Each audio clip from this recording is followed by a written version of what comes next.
It's Monday, and it's on RedRaiders.com, which means we've got some Texas Tech men's basketball to talk about. I'm Carlos Silva, the Reckham 247 editor, joined by Krista Pirtle, our men's basketball beat writer. And let's get right to it, Krista. I know they're on a 4-game win streak, a huge win against Oklahoma State. I guess for you, what was kind of the difference in that one for you? The difference in that one is middle of the second half, they have a 6-minute scoring drought. And usually in the loss at Texas, the Red Raiders only lost in February. They had a scoring drought. That's when Texas just said, peace out. And that's when they built the lead that Texas Tech could not come back from. But during that drought, Texas Tech kept the lead throughout. Oklahoma State fought back to make it a 2-point, 1-point game. But Texas Tech still held the edge, and they didn't freak out like they did at Texas, like they've done plenty of times during those situations. So just that area, although there were no points being scored during that time, a lot of poise and a lot of maturity was shown during that stretch. And I know we kind of talked about it a little bit earlier last week in the video, but one of the biggest things was Keenan Evans kind of coming on, but Todrick Gocher really stepped up, getting, I believe, 21 out of his 24 career-high total points in that game. And not only that, but he kind of made the biggest difference, I felt, with, I believe, 11:22 left, 43-41. I believe Tavares Shine missed a pair of free throws. Then they went on a 9-2 run, He scored 6 of those points, and like you said, they kind of held on for it. So do you kind of feel like the senior leadership is kind of following now the sophomores now and kind of helping them out a little bit? Absolutely, and I think with Todrick, he knew the weight of the situation in Stillwater. If Texas Tech would have lost that game, they beat Oklahoma. Well, that didn't really carry that much weight now because they lost at Oklahoma State. Todrick knew what was going on. He knew that not just to get a postseason win or anything, it's validation for these guys right now. And Todrick Gocher understands that situation, and he was all about it Saturday night. And it's funny you mentioned that because Tubby Smith seems to always use that word validation. And obviously there's another chance for validation. Today being Monday, they've got TCU at home on Tuesday. Could be the first time that they have a 5-game winning streak in the Big 12, but not only that, but you've got the fact that they've got some big wins, as you mentioned, against Oklahoma and some other AP top 25 ranked teams. I guess for you, what's the biggest thing kind of going into this? I know we talked about their NCAA tournament chances, but what's the biggest thing for them just to kind of make sure that they don't look ahead to Kansas later this week? Well, I'm going to touch on some NCAA stuff real quick. I've mentioned before, if they get to 8-10, they should be fine. That's not going to work. They need 2 more wins. Why? Because TCU at home, if they lose that, that'll probably put them back on the bubble. Let's be real, because it's at home and TCU. And then K-State at home, they need to get that win.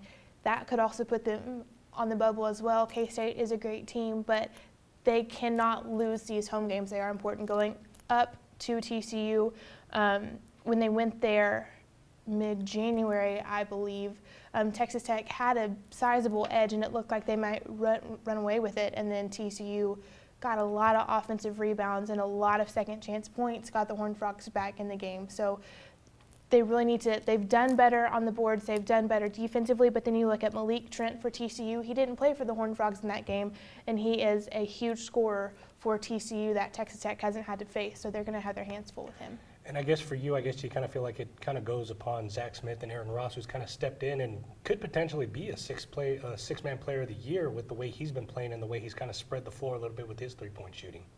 Yeah, I mean, Zach has been the picture of consistency all year long. Coach Smith actually said that he was battling food poisoning at Oklahoma State, which is why he didn't have the huge numbers that he has, but he still played at least, 35 minutes? Yeah, and had 9 rebounds. It's just nuts. And the thing with him, too, that Coach Smith also talked about, you'll see a lot of guys, they'll go up for rebounds, and they'll try to get it with this hand, tip it to themselves, grab it, and go.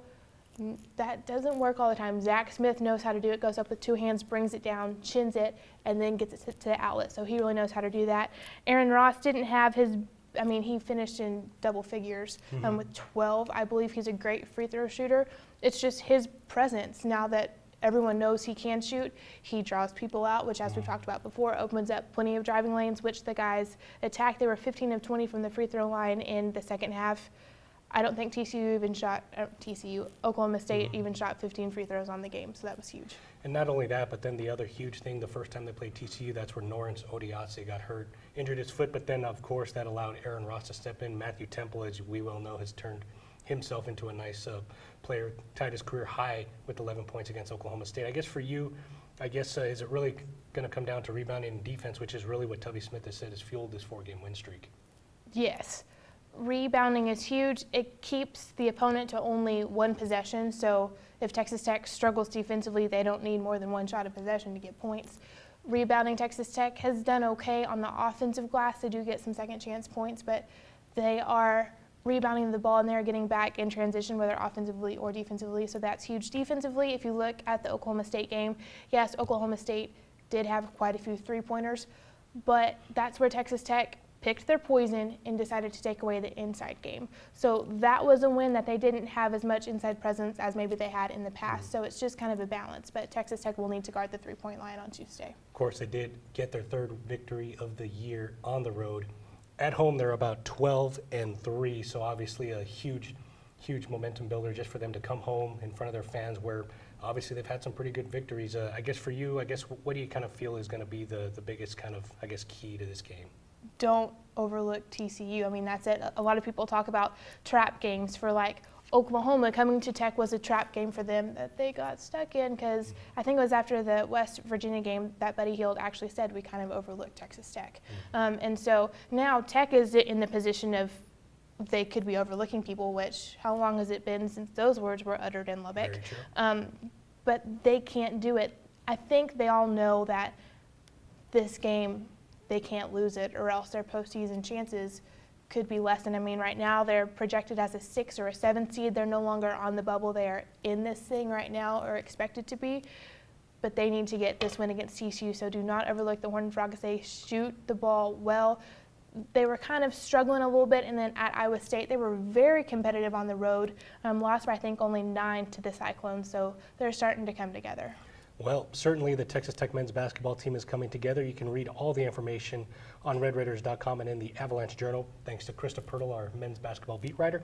I'm Carlos Silva, the Recum 247 editor. If you want any more information, don't forget to visit RedRaiders.com, and we'll be here next week.